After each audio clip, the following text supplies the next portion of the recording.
Hi, Wolverines. I'm Spencer Chamberlain, your host for the Wellness for Wolverines podcast. And today I'm here with a wonderful friend. Do you care to introduce yourself?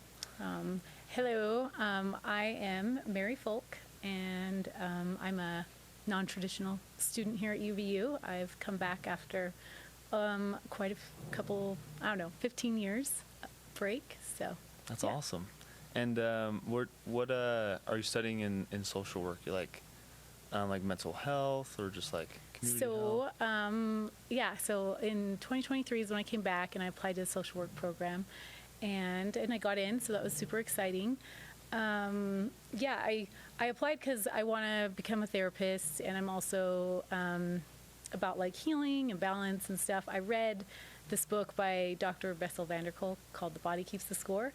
And then I just loved it. So I was like, oh yeah, that's what I want to do. And he's an advocate of like yoga and EMDR and stuff like that. And so I first just thought, oh, I'll be a therapist. I'll just take some psychology classes. But I had a few mentors kind of let me know like, oh, you could do that same thing through the social work program, and it could be done faster. It could, you get a lot of things, and you have a lot of more opportunities open if you find out you want to do other things along the way. So I was like, oh, okay, I'll do that. And then I've just kind of been doing like one thing at a time and see where it leads me. And so now I'm in the third semester of the BSW program. Oh, wow. And so we started our internships in January, so that's been really fun. And then I'll apply to the MSW in the fall. So. Oh, and what's the MSW? So the Masters in Social Work. Masters in Social Work. I'll apply to their advanced standing program that they have here at UVU. So fingers crossed. Fingers crossed. Yeah. I think you'll make it. That'd be great. Yeah, hopefully. And then from there on, you'll just go to be a therapist?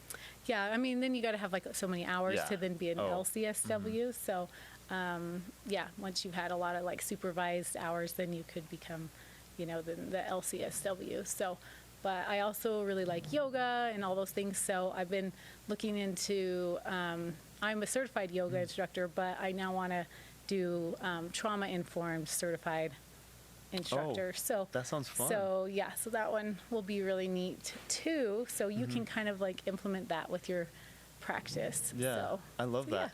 Yeah. And so I mean, because this is a Wellness for Wolverines wellness podcast. Do you see like yoga as like a way to just like kind of detox your day, or like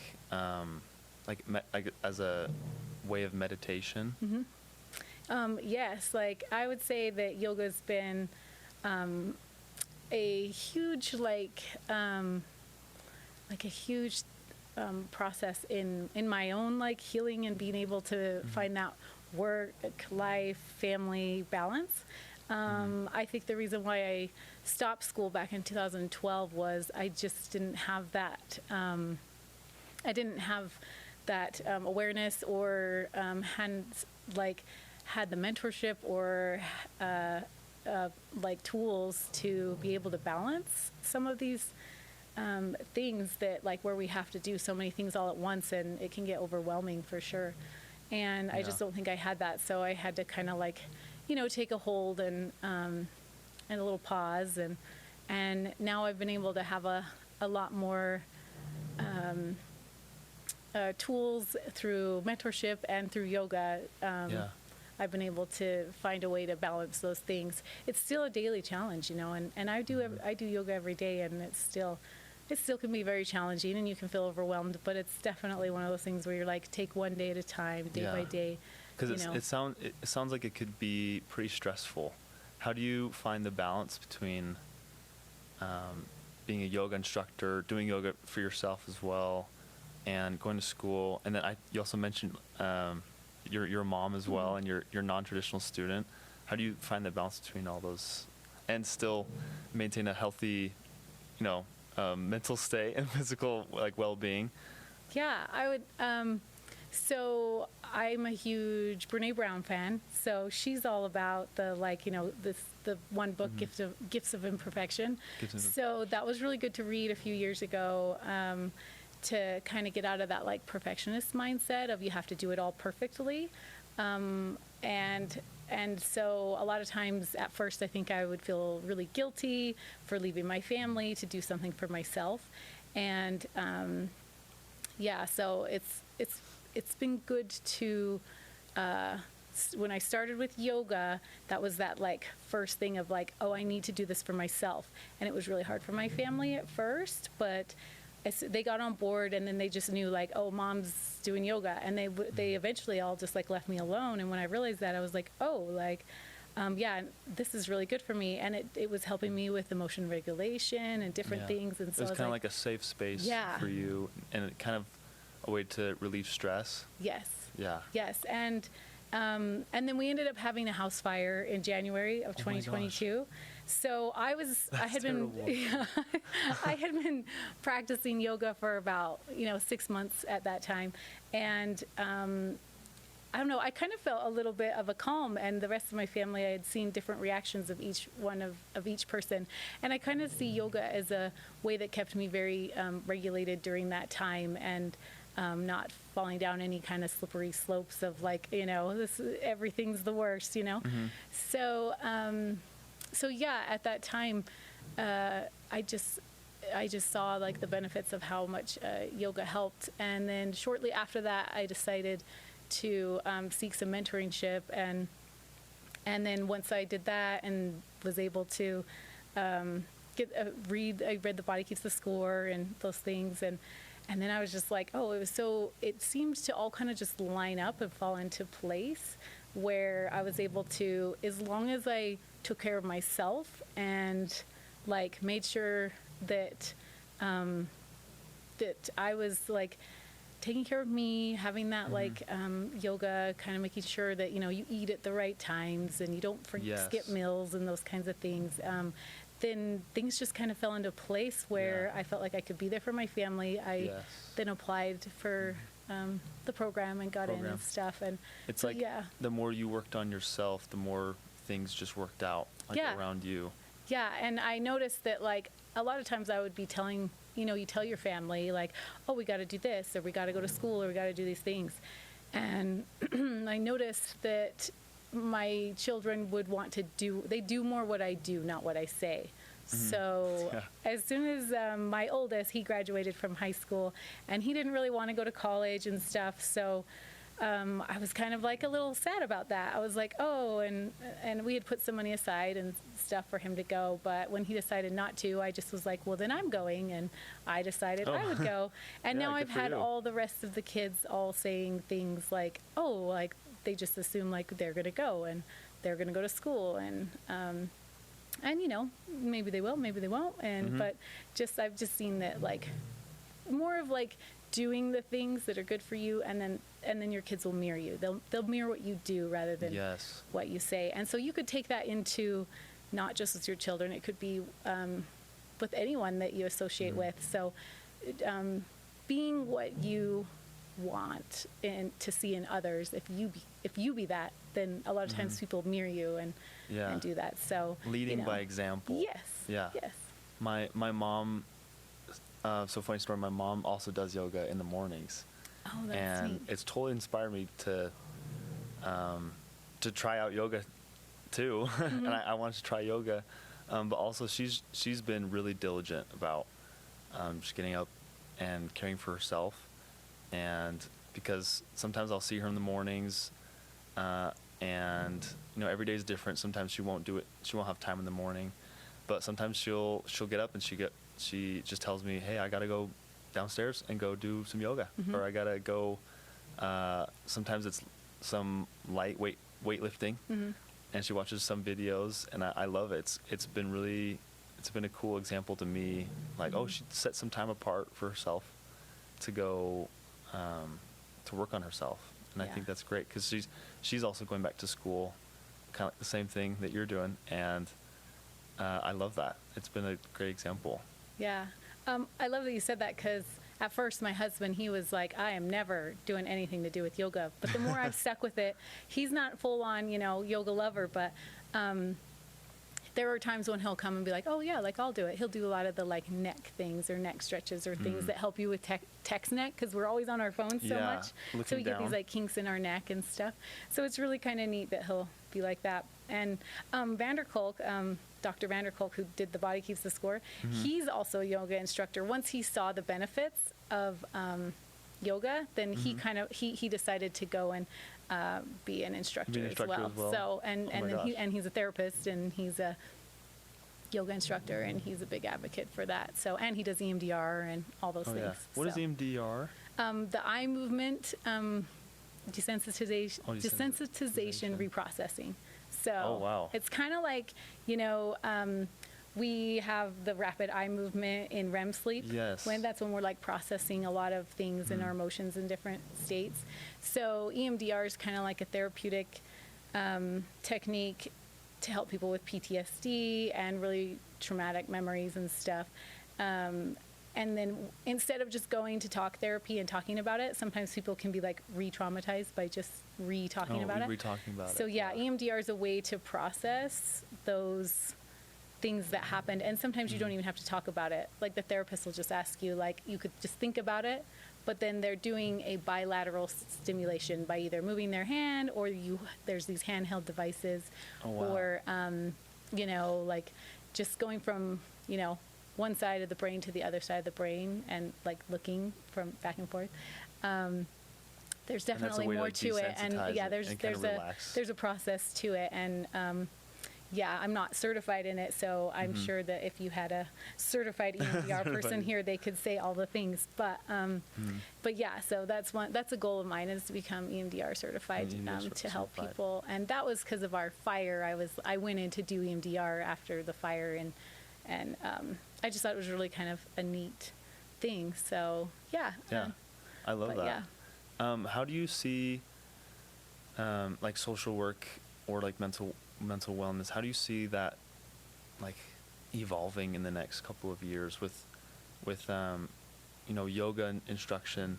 Because I think last episode I interviewed a benefits and wellness specialist, and it was really interesting. She said that a lot of it will go towards online, kind of like what you're doing right now. And you're basically, as a yoga instructor, you're almost like a physical wellness instructor as well. That's kind of what it is. How do you see like online fitness instruction and online wellness like evolving over time? Well, I actually, like right now, I'm in the process of doing a yoga YouTube channel, because I And what's the I do like the link? Oh yeah, What's so the name?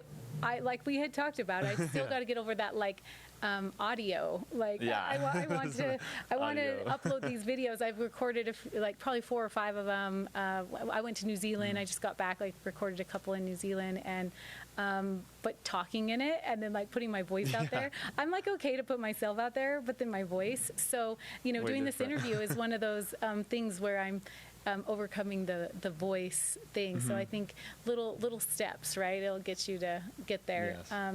But yeah, I think that through social work and healing and different things, like social work is huge on helping individuals have their own autonomy and ways of living, and they have their ethics and then their values. There's a whole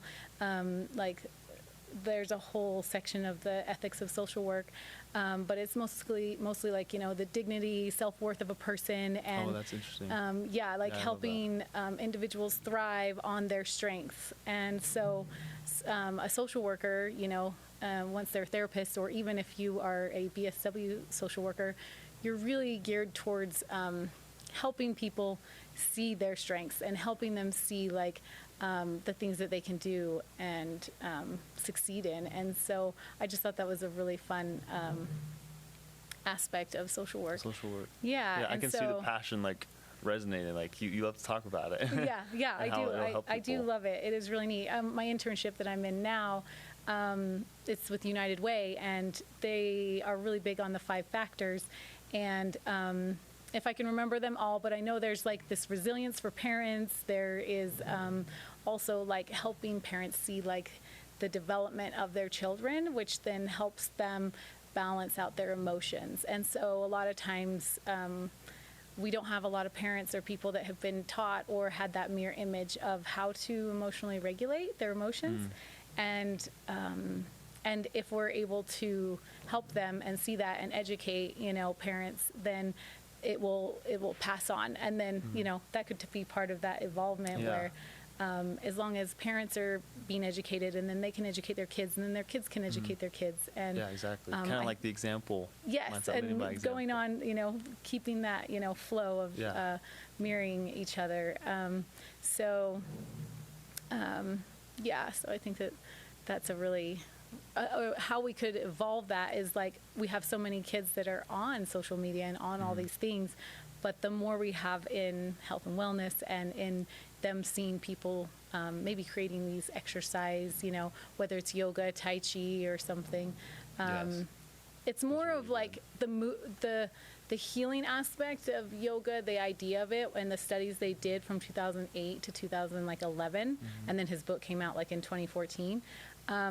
The studies that they did, he thinks it could possibly work for tai chi or some other it might not have to only be yoga, but it does need to be a type of exercise that is slow movement, that you can pay attention to every part of your body, so that you're paying attention to yourself. So it's coming back within yourself, because a lot of people that have had a lot of, maybe abuse and neglect or things in their life, they've been taught how to come away from their bodies. Like they like kind of disassociate. Yes, yes. And so they're away. So bringing them back that's to their interesting. bodies and helping them to see like they're safe now. Maybe they weren't safe before, but getting them to where they're like, hey, I'm here now. I'm connected to my body now. And I love how like yoga and all these other things like tai chi can help you. It's starting to make sense now, like how that's why we focus so much on of our body, and it's kind of like that mind to muscle or mind to body movements. Like in yoga, it's slower because you need to really like focus and hone in on like on yourself. Yeah. I love that. yeah. I just have like 2 more questions. They're kind of going into each other just for the end. I just want some advice for some students. So first off, like, do you have any advice for students who are studying social work or who are wanting to pursue a career in social work? And how can students, like non-traditional students like yourself, how can they balance academic work and self-care Okay. effectively? All right. So with the first one, some advice for social work students. I'd say just like get out there and like help, but not like, oh, I just want to help people, but just like getting out and getting to know people and knowing like resources. Like before I started my internship, I didn't know much about United Way. I didn't know a lot about these places that were available to so many people.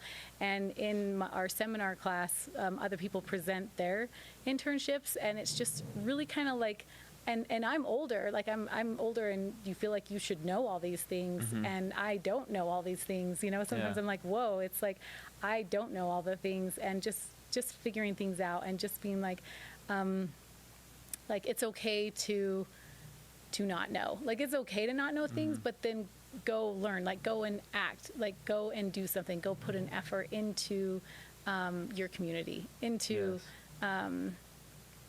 finding resources and ways that you can put more effort into the community. Yeah, like make an impact. Yeah, I and went help last people. week. I'm with the Swasta Club, and last week we went to Rescue Foods and kind of like help package rescue foods. I think I've been there I had one time. never heard of Rescue Foods, and it's all about.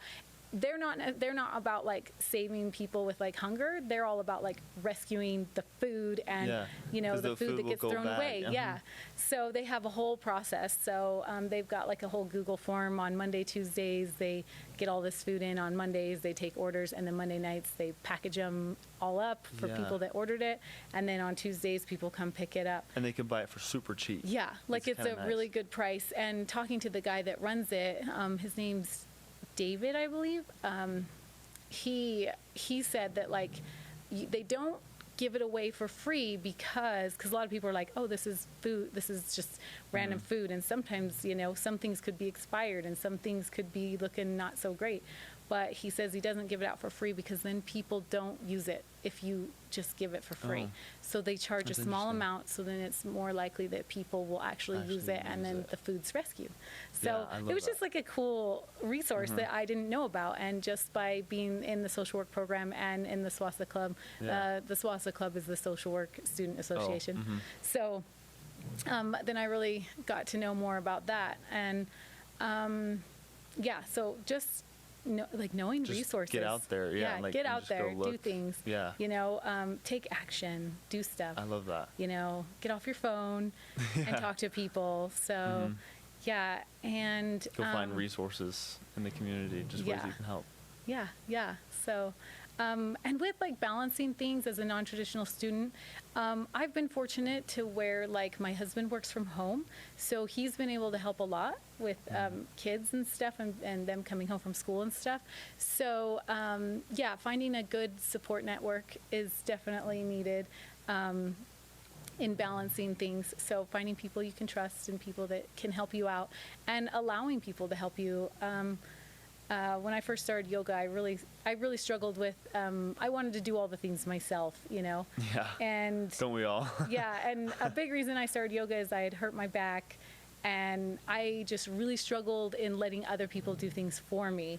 But eventually, you know, I was able to build that strength back and build things back. And now though I let more people help. I let more people do things, and I'm less where I'm like, oh, that has to be a certain way, or, you know, this has to be done this way. It's more of like, hey, like there's a time and a place when things need to be that perfectionist thing that I was talking about with Brene Yeah. Brown. There are things that need to be in order, and it is very good to keep things orderly, but there's also a time and a place when like sometimes we just need to do it, and we just need to get it done, and then Exactly. it keeps us going. It keeps us being like, oh, I did that thing, I accomplished that thing. It may not have been perfect, but I did it anyways. It. It keeps us sane. Yes, like Yeah. you know. So I would stress over writing a paper for hours, like, and just procrastinate because I'm like, it's not going to be perfect. But eventually, I was like, okay, I got to where I'm like, I can turn it in, and if I get negative feedback, then I'm okay to get the negative feedback. I'll know how to do better next time. And that's what's been helpful, is accepting that sometimes I'll get negative feedback, and it's okay. It's an opportunity for growth and learning. Yeah. Instead of I failed, it's now I learned. I now learned. like what's the process, and I'll move forward in learning. So, Yeah, and growth. that takes time, I'm sure. Like, it Yeah. just takes Yes. time. I saw this quote. It was actually a sticker at UVU. It said, sometimes you win and sometimes you lose, but the lose is crossed out and it said learn. Oh, And I was like, love and I that. put that like in I have this little closet like in my parents' house, and it's Oh, just where I I keep my love that. backpack and I see it like yeah, every day. it's not lose, it's learn. Yeah, sometimes you win, sometimes you learn. Yeah. And I think it's like just one of my favorite quotes. Yeah. Yeah. I think, Oh, and I like the one. This is a song from like the 90s or early 2000s, and it says like, sometimes you're ahead, sometimes you're behind, and it's like the race is long, but in the end, it's only with yourself.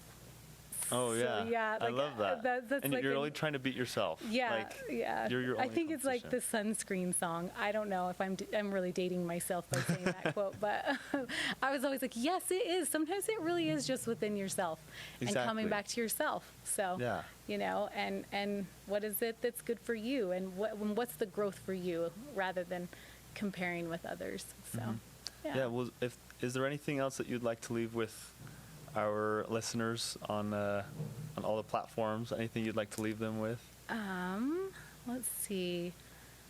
You had mentioned also like with the non-traditional student. So I'm also part of the PTK, and Oh, yeah. here at UVU, and I love it. And it's been such a growing opportunity in research. I didn't know a whole lot about research other than I love Brene Brown, and she does a lot of research.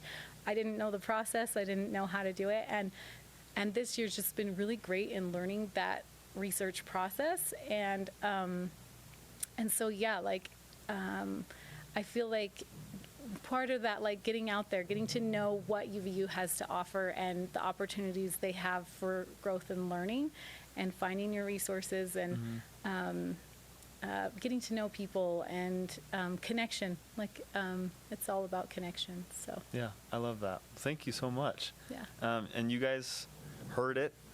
If you ever have like a desire to go, whether it's social work, go study social work, or feel a little bit better in your physical well-being or mental well-being, go look for resources. There are an incredible amount of resources out there, and here at UVU, right? Tons of Yes. resources to help you. So many. And in the community, like in Orem and Provo, just to help you out, and also ways that you can go serve and help the community as well, which also can help yourself alongside it, which I think is great. And that will be it for today. So thank you so much, and we'll see you guys next week. Thank you. Thank you, Spencer. Thank you.